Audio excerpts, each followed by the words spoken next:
گفت که شاه عباس داشت با خدم و حشم میرفتن به شکار، رسیدن به یه دهقانی.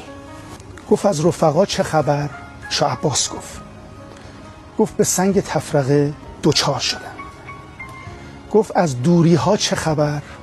گفت نزدیک شدن. گفت دوتایی ها در چه حالن؟ گفت ستایی شدن.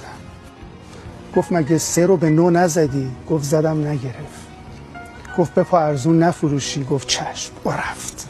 اومد این بر پیش خدم و حشم و لشکریان. گفت اگر کسی متوجه شد که بین من و این دهقان چی گذشت، من یه منصب خیلی بالایی بهش میدم.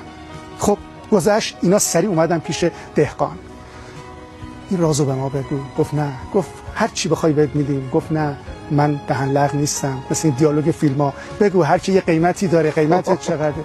انقدر این قیمت رو برد بالا تا بهشون گفت از رفقا چه خبر؟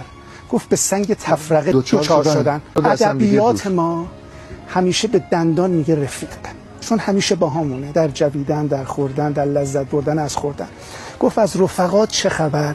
گفت به سنگ تفرقه دوچار شدن، یعنی دیگه اون توالیشون رو ندارن، یکی در میون افتادن. گفت از دوری ها چه خبر؟ این چشا دور رو میبینه. گفت نزدیک شدن، یعنی من دیگه نزدیک بین شدم، دور رو نمیتونم ببینم. گفت از دوتایی ها چه خبر؟ گفت ستایی شدن، یعنی 2 تا پام ستایی شده. گفت مگه 3 رو به 9 نزدی؟ هفته پیشم گفتم اصطلاح کشاورزیه، 3 ماه زحمت میکشن، 9 ماه برداشت و راحتی. گفت زدم نگرفت. این مسئله زدم نگرفت از اینجا میاد و در پایانم گفت به پا ارزون نفروشی، یعنی اینا میان سراغت، قیمتتو بالا بگیر و بعد این رازو بهشون بگو.